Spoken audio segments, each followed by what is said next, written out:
آپ ہی تو میرے نانا مصطفیٰ کی ایک آخری نشانی ہے، صلی اللہ علیہ وسلم. آپ کیوں جانا چاہتے ہیں؟ نہیں حضور اجازت چاہیے. اجازت مل گئی. مختصر کر رہا ہوں، ہم نے سفر لمبا طے کرنا ہے اس ٹرانسمیشن میں اور وقت مختصر ہے، اس لیے میں عرض کرنا چاہتا ہوں. اجازت مانگی، آپ گئے، اور آپ یقین کیجئے کہ گئے، اور جس طریقے سے گاجر مولی کو کاٹا جاتا ہے، کیونکہ تلوار مولا علی المرتضیٰ کی تھی، خون مولا علی المرتضیٰ کا تھا، جو اپنے بائیں ہاتھ سے اس دروازے کو اکھاڑ کے پھینک دیتا ہے جس کو کھولنے کے لیے 40 بندے چاہیے تھے. اس علی شیر خدا کا خون جب وہاں پر پہنچا تو آپ اندازہ کیجئے کہ آپ نے سینکڑوں یزیدیوں کو واصل جہنم کیا، اور تھوڑی دیر کے بعد بابا کے پاس واپس آ گئے. اور جملہ آپ ایمان تازہ ہوگا آپ کا ناظرین اور ڈاکٹر صاحب آپ کا، آپ نے جو جملہ ارشاد فرمایا، آپ نے ارشاد فرمایا، ابا جان اگر ایک گھونٹ قطرہ پانی مجھے مل جائے، ایک گھونٹ اگر مجھے پانی مل جائے تو آج ان یزیدیوں میں سے کوئی بچ کے میرے ہاتھ سے نہ جائے. مگر پانی موجود نہیں تھا. حضرت مولا حسین علیہ السلام نے پاس بلایا اور فرمایا آج میں وہ سنت ادا کرتا ہوں جو سنت میرے نانا میرے ساتھ ادا کیا کرتے تھے. میں نے اپنے نانا کی زبان چوسی ہے. علی اکبر بیٹے، میں آج تمہیں اپنی زبان چوساتا ہوں. اس خشک زبان کو چوس لو، جو تسکین تمہیں ہو جائے اس سے سیراب ہو جاؤ اور واصل جہنم کر دو. آپ نے اپنی زبان مبارک چوسائی، واپس تشریف لے گئے اور آپ نے پھر سینکڑوں یزیدیوں کو آپ نے واصل جہنم کیا، یہاں تک کہ آپ پر یک بارگی حملہ ہوا. یک بارگی، اور وہ بھی ایسے کہ ان کے بڑے بڑے پیشوا تھے یزیدیوں کے، جن کا اس وقت بڑا طوطی بولتا تھا، ان کو بھیجا گیا آپ کو شہید کرنے کے لیے. آپ نے ان کو بھی آپ نے نیچے پھینکا، انہیں بھی واصل جہنم کیا، اور پھر پورے گروپ نے آپ پر یکبارگی تیروں کا حملہ کیا، جس سے آپ کی شہادت ہوئی. انا للہ و انا الیہ راجعون. اور یہاں آپ دیکھیے کہ اس شہادت کا غم امام حسین علیہ السلام کو کتنا ہوا کہ جب آپ کا لخت جگر شہید ہو گیا تو جب آپ اپنے بیٹے کی لاش کو اٹھانے کے لیے، آپ کے جسد خاکی کو اٹھانے کے لیے جا رہے تھے تو 56 برس کی عمر میں ایک بال بھی آپ کی داڑھی میں سفید نہ تھا. امام حسین علیہ السلام کی داڑھی مبارک میں ایک بال بھی سفید نہ تھا. مگر ڈاکٹر صاحبہ جب بیٹے کو اٹھایا، جوان بیٹے کو اٹھایا، زخموں کے تیر دیکھے، وہ نشان دیکھے، تیروں کے نشان دیکھے، زخم دیکھے، اس قدر معاملہ دیکھا، تو جب اٹھا کے بیٹے کی لاش کو خیمے کے پاس رکھا تو صدمہ اتنا پہنچا کہ آپ کی داڑھی مبارک میں ایک بال بھی سیاہ نہیں بچا تھا، ساری داڑھی سفید ہو چکی تھی. الغرض یہ شہادتیں ہو گئیں. جب سب رفقا شہید ہو گئے تو اینڈ پر حضرت امام حسین علیہ السلام کی باری آتی ہے.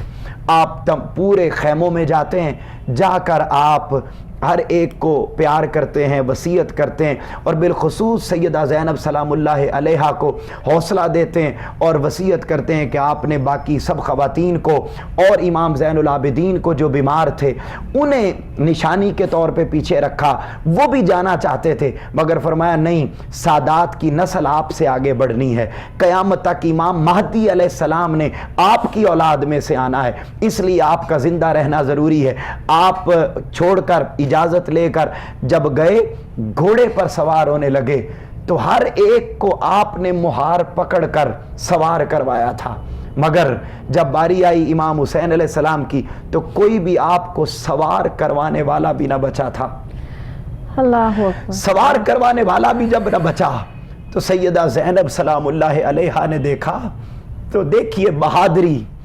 آج یہاں بھائی باہر کے ملک میں چلا جائے، باہر کے شہر میں چلا جائے تو بہن اپنے بھائی کی دوری کو برداشت نہیں کر سکتی، مگر قربان جاؤں ایسی بہادر بہن کہ جس کو پتا تھا کہ میرا بھائی جا رہا ہے اور میرے اس بھائی نے پلٹ کر بھی نہیں آنا، حوصلے اور بہادری کی مثال بن کر آپ آئیں اور آپ نے فرمایا بھائی ہر ایک کو آپ نے سوار کروایا، آج میں تیری بہادر بہن مجھے معلوم ہے کہ یہ حق کا راستہ ہے، مجھے معلوم ہے کہ اسی راستے پر آپ جائیں گے تو قیامت تک دین زندہ ہونا ہے، برائی کا خاتمہ ہونا ہے، بہادروں کے لیے مثال میرے بھائی نے بننا ہے۔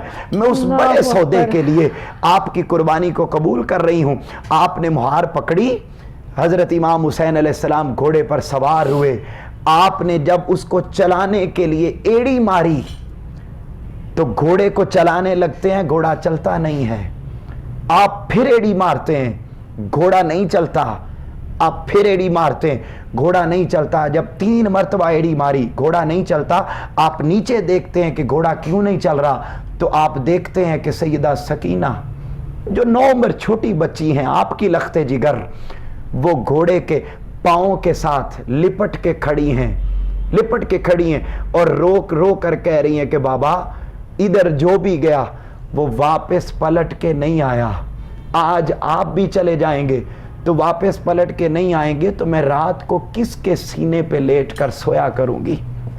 سوچئے بیٹیاں رکھنے والے باپ، سوچئے بیٹیاں رکھنے والی مائیں، سوچئے بہنیں، نوجوان، یہ کوئی عام دن نہیں تھا، یہ کوئی عام چیز نہیں تھی، یہ کوئی عام معاملہ نہیں تھا، کوئی واقعہ نہیں تھا۔ دیکھیے کس طریقے سے اسلام کے درخت کو تناور کیا گیا، اسلام کے درخت کو ہر ایک نے، کسی نے پانی دیا، کسی نے اس کی بھل کی صفائی کی، کسی نے کچھ کیا، کسی نے کچھ، اپنے اپنے انداز میں تشبیہاً بات کر رہا ہوں، مگر قربان جاؤں امام حسین علیہ السلام نے اپنے خون سے، اپنے خانوادے کے خون سے اس اسلام کے درخت کو تناور درخت میں تبدیل کیا ہے۔ جب نہیں چلتی آقا حسین نیچے تشریف لے آئے اور پھر بیٹی کو پیار کیا اور سیدہ زینب سلام اللہ علیہ کو بیٹی کے ساتھ اندر بھیج دیا اور آپ گھوڑے پر سوار ہو کر آپ آ گئے، لڑتے رہے، درمیان میں پھر تشریف لائے، پھر گئے، اور آپ پر اس قدر ظلم کیا گیا اور اس قدر آپ پر یکبارگی حملے ہوئے کہ حملوں کا عالم یہ تھا کہ 32 زخم آپ کے جسم مبارک کو تیروں کے لگے، 32 زخم، 34 زخم آپ کے جسم مبارک پر تلواروں کے لگے، اور 132 زخم آپ پر مختلف تیروں سے لگے۔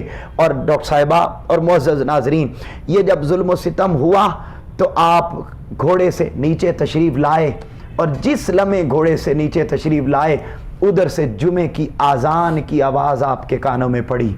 وہ اذان دینے والے بھی کمال ہی تھے، میں انہیں کیا کہہ سکتا ہوں کہ ادھر مصطفیٰ کا نواسا خاک آلود ہے، ادھر مصطفیٰ کا نواسا جن کو تاجدار کائنات نے کندھوں پہ سواری کروائی، جن کو اپنی زبان چسوائی، جن کو فرمایا آنا من الحسین، حسین منی وانا من الحسین، حسین مجھ سے، جس کو اپنا جسم کا حصہ قرار دیا، اس حسین کو مسح کیا جا رہا ہے، اور ادھر سے اذانیں بھی ہو رہی ہیں، ان اذانیں دینے والوں پر بھی حیف، اور اس وقت جمعوں میں آنے والوں پر بھی، نمازیں پڑھنے والوں پر بھی۔ اور دیکھیے آپ نے اس لمحے شمر آیا قریب، اور شمر آیا اور اس نے آ کے کہا کہ وہ آپ کے جسم اتھر پر سینے پر چڑھ گیا، جو ہی سینے پر چڑھا آپ نے فرمایا کہ ذرا اپنے اوپر والے بٹن کھولو، میں کچھ تیرے سینے پر دیکھنا چاہتا ہوں۔ اس نے اپنے سینے کے بٹن کھولے تو دیکھا تو کوڑ کے نشان تھے، مرض۔ مولا حسین نے فرمایا میرے نانا نے سچ فرمایا تھا کہ ایک کوڑی کتا میری آل پاک کو پامال کر دے گا۔ فرمایا میرا آخری وقت آ گیا ہے، میرے نانا مجھے بتا گئے تھے، مگر میں چاہتا ہوں کہ اس وقت نماز کا وقت ہے، اور میں چاہتا ہوں کہ جب میرا سر تن سے جدا ہو تو میں سجدے کے عالم میں ہوں۔ امام حسین علیہ السلام نے 2 رکعت نماز شروع کی، آپ سجدے میں گئے، آپ کا سر تن سے جدا کر دیا گیا۔ انا للہ و انا الیہ راجعون۔ اور ڈاکٹر صاحبہ بڑی تکلیف دہ الفاظ اور جملے ہیں کہ پھر یہ معاملہ تو ہو گیا کہ آپ کا سر تن سے جدا کر دیا گیا، مگر دکھ کی انتہا ہو جاتی ہے، آنسو بھی ہاتھ باندھ کے کھڑے ہو جاتے ہیں جب انسان یہ جملے بولتا، سنتا اور پڑھتا ہے کہ آپ کے جسم اطہر کو پامال کیا گیا ان گھوڑوں کے ساتھ جو اس زمانے کے خطرناک ترین گھوڑے تھے. اور حضرت امام زین العابدین فرماتے ہیں، حضرت امام زین العابدین فرماتے ہیں کہ میرے باپ کا جو اوپر والا جسم کا حصہ تھا وہ نیچے والے جسم کے حصے کے ساتھ یوں مل گیا تھا، یوں مل گیا تھا. اس قدر پامال کیا گیا کہ حضرت امام حسین علیہ السلام کے جسم اطہر کو اور پامال کیا گیا. مگر قربان جاؤں، شہادت ایسی کہ دنیا میں انسان جس حالت میں بھی دنیا سے جاتا ہے وہ قیامت کے دن اسی حالت میں اٹھے گا. قربان جاؤں حسین تیری عظمت پر، قربان جاؤں حسین تیری شان پر کہ ہر کوئی کسی انداز میں قیامت کے دن اٹھے گا. اور جب آپ اٹھیں گے تو آپ سجدے کے عالم میں اٹھیں گے، سجدے کے عالم میں اٹھیں گے. یہ واقعہ ہو گیا ادھر مدینہ میں. حضرت ام سلمہ رضی اللہ تعالی عنہ، زہر کا جمعہ کا وقت ہے، زہر کے بعد آپ آرام فرما رہی ہیں اور خواب میں دیکھتی ہیں کہ تاجدار کائنات حضرت ام سلمہ رضی اللہ تعالیٰ عنہ کے خواب میں تشریف لائے. آقا علیہ السلام کی داڑھی مبارک گرد آلود ہے، آپ کے کپڑوں پر گرد پڑی ہوئی ہے، اور آقا علیہ السلام کے ہاتھ مبارک میں ایک شیشی ہے. حضرت آقا علیہ السلام کو خواب میں پوچھتی ہیں ام سلمہ، یا رسول اللہ یہ کہاں سے آپ آئے، آپ کی حالت ایسی کیوں ہے؟ آپ نے جو جواب ارشاد فرمایا اس وقت میں کربلا سے آ رہا ہوں، میرے بیٹے حسین کو شہید کر دیا گیا ہے اور یہ سارے شہداء کا خون میں ایک شیشی میں بند کر کے لے آیا ہوں. جب آپ کی شہادت ہو رہی تھی سیدہ فاطمہ الزہرا موجود تھیں، حضرت مولا علی المرتضیٰ موجود تھے، تاجدار کائنات موجود تھے، اور اللہ رب العزت اپنی شان کے لائق موجود تھا. اور حضرت سیدہ فاطمہ فرما رہی تھی حسین تو نے شہید ہو کر میرے دودھ کی لاج رکھ لی. مولا علی المرتضیٰ فرما رہے تھے اے میرے حسین تو نے میرے خون کی لاج رکھ لی. تاجدار کائنات فرما رہے تھے تو نے آج وعدہ وفا کر دیا اور وہ جو زبان چسائی تھی اس زبان چسانے کا حق ادا کر دیا. اور اللہ فرما رہا تھا یا ایتھا النفس المطمئنہ ارجعی الی ربک راضیۃ مرضیہ فادخلی فی عبادی وادخلی جنتی. شہادتیں ہو گئیں، بچا کھچا جو آپ کا خانوادہ تھا یزیدی لشکر، اس کو لے کر بڑی بے دردی کے ساتھ، بڑی بے حرمتی کے ساتھ، زبان اجازت نہیں دیتی، الفاظ اجازت نہیں دیتے کہ کس انداز میں بیان کیا جائے، ورنہ کون سا ستم تھا جو ان ظالموں نے نہیں کیا تھا. زنجیروں کے ساتھ باندھا گیا. یہ خانوادہ کوئی سوچ سکتا ہے کہ جن کی ماں سیدۃ نساء العالمین، جن کی ماں سیدۃ نساء اہل الجنہ، ان کے خون کو زنجیروں کے ساتھ باندھ کر جکڑ کر یزید بدبخت کے دربار میں لایا گیا. اور آج بدقسمتی سے یزید کو نعوذ باللہ استغفر اللہ امیر المومنین کہا جاتا ہے اور اسے بے گناہ ثابت کیا جاتا ہے، بے گناہ ثابت کیا جاتا ہے. مگر میں یہاں ناظرین کے لیے اہم بات عرض کرتا چلوں کہ آپ ہمارے پروگرام کا وقت کیونکہ جو ہے وہ بہت مختصر رہ گیا، میں چاہوں گی کہ آپ اپنی بات کو جو ہے وہ سمیٹتے ہوئے یزید کی جو ہے وہ اس بات کو بیان کرے کہ جب اس نے یہ سب کچھ کیا تو اس کے بعد جب اس نے 3 سال حکومت کی اس کے بعد اس کے ساتھ کیا ہوا، اللہ نے جہاں وہ بدبخت تھا اس کو جہنمی کہنا، لعنت کرنا، یہاں تک کہ بعض کا اس کو کافر کہنا یہاں تک جائز ہے.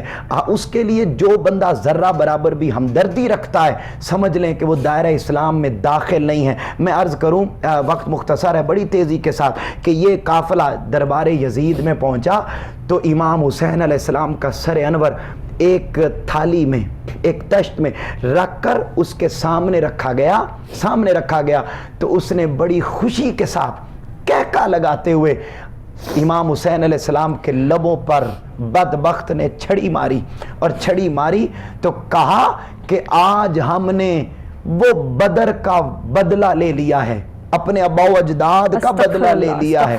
اب آپ اندازہ کریں کہ یہ نسل در نسل دشمنی تھی، بدلہ لے لیا. اور ساتھ شیر پڑے فخریہ. وہیں پر حضور کے ایک صحابی کھڑے ہو گئے بزرگ، اور صحابی کھڑے ہو کر عرض کرنے لگے بدبخت یہ وہ لب ہیں جن کو میں نے مصطفیٰ کو چومتے ہوئے دیکھا ہے, چوستے ہوئے دیکھا ہے, اور تو ان کو چھڑی مار رہا ہے. وہاں پر سیدہ زینب سلام اللہ علیہا نے, میری مائیں بہنیں بیٹیاں سنیں کہ وہاں پر کھڑے ہو کر حضرت امام سیدہ زینب سلام اللہ علیہا جب کھڑی ہوئی تو جمعے کی آذان ہو گئی, تو آپ نے جو فخریہ جملہ فرمایا, آپ نے فرمایا سن یزید تو طاقت کو حق سمجھتا تھا, آج بھی آذان میں تیرے نانا کا لفظ نہیں بولا جا رہا, میرے نانا محمد مصطفیٰ کے جملے بولے جا رہے, اشہد ان محمد رسول اللہ. بالآخر یہ قافلہ 1 سال قید اور صعوبت کی مشقتیں برداشت کرنے کے بعد مدینہ پہنچا. جب مدینہ پہنچا تو بیان کرتے ہیں اہل مدینہ کہ جس دن آقا علیہ السلام کا وصال ہوا تھا اس دن جو قیامت ٹوٹی تھی وہی قیامت اس دن ٹوٹی جب یہ لٹا پٹا قافلہ واپس مدینہ پہنچا. 3 سال بدبخت یہ یزید حکومت میں رہا, اور اس نے ان علاقوں میں اس نے بڑی بے حرمتی کی جن علاقوں میں لوگوں نے اس کی بیعت نہیں کی تھی. اس میں مدینہ المنورہ میں اس ظالم نے خچر باندھے, گھوڑے باندھے, اور اس ظالم نے مدینہ میں 3 دن کے لیے اس نے مدینہ کو جائز اس معاملے میں قرار دے دیا کہ کوئی شراب پیے, بدکاری کرے, جھوٹ بولے, جو کرے. یہاں تک روایات میں آتا ہے کہ 1000 خواتین حاملہ ہوئیں اس کی فوج اور ان کے ظلم سے, اور اس قدر بربریت مدینہ کی سرزمین پہ کی گئی. اور پھر وہاں پر یہ معاملہ, پھر اس نے خانہ کعبہ پر اس نے حملہ کروایا. جب خانہ کعبہ پر حملہ ہوا تو یہ میں آخری جملہ کہ اس کا خاتمہ کیسے ہوا. جب اس نے خانہ کعبہ پر حملہ کیا تو اس لمحے حملے کے دوران اس کو کلنج کا درد ہوا, بڑی آنت کا درد ہوا, اور اسی درد سے یہ بے ایمان ہلاک ہو گیا. اور پھر بعد میں آئے, پھر لوگوں نے بدلے بھی لیے, پھر بہت کچھ ہوا. ایون ابن زیاد جب مرا تو اس کا حال یہ تھا کہ اس کے منہ پر سانپ آتا, داخل ہوتا, ناک کے راستے باہر نکلتا. بے شمار واقعات ہوئے, وقت مختصر تھا, ورنہ اتنی تفصیل ہے کہ ان ظالموں نے آقا علیہ السلام کے خانوادے کے ساتھ جس طرح ظلم کیا اس کی نظیر نہیں ملتی. مگر ایک جملہ عرض کر دوں کہ وہ قربانی تو ہو گئی, انہوں نے بڑے لیول پر گمراہی اور برائی کو ختم کرنے کے لیے قدم اٹھایا. اگر ہم بڑے لیول پر برائی کو ختم نہیں کر سکتے تو کم از کم اس 5-6 فٹ کے جسم سے برائی کا خاتمہ ضرور کر سکتے ہیں. اور یہ 10 محرم الحرام کا دن یہی عہد اور پیغام دینے کے لیے ہمیں بہت شکریہ پروفیسر محمد انعام مصطفی صاحب آپ کا کہ آج ہم نے یوم عاشور کے حوالے سے یہ پروگرام کیا. اور یہ دکھ, یہ تکلیف, یہ اذیت جو ہے وہ ناقابل برداشت ہے. اللہ ہم سب کو ہدایت پر رکھے, اللہ تعالی ہم سب کے ایمانوں کو مضبوطی عطا فرمائے, اور اللہ ہمیں باطل کے آگے ڈٹنے والا جو ہے وہ انسان بنائے. ایک عورت ہونا کوئی جرم نہیں ہے, یا ایک عورت جو ہے وہ کمزور نہیں ہے. یہ بی بی زینب نے جو ہے وہ ثابت کیا. یہ تمام آل رسول صلی اللہ علیہ وآلہ وسلم کی جو پاک بیبیاں تھیں انہوں نے ثابت کیا. تو آج عورتیں ہوں, مرد ہوں, بچے ہوں, جوان ہوں, بوڑھے ہوں, کوئی بھی ہوں, باطل کے آگے ڈٹ جائیں. جو غلط ہے اس کو غلط ثابت کر کے دم لیں, چاہے اس کے لیے آپ کو اپنی جان ہی کیوں نہ دینی پڑ جائے. اسی کے ساتھ مجھے دعاؤں میں یاد رکھیے گا. کل پھر آپ سے ملاقات ہوگی ایک نئے انداز کے ساتھ. تب تک کے لیے اللہ نگہبان.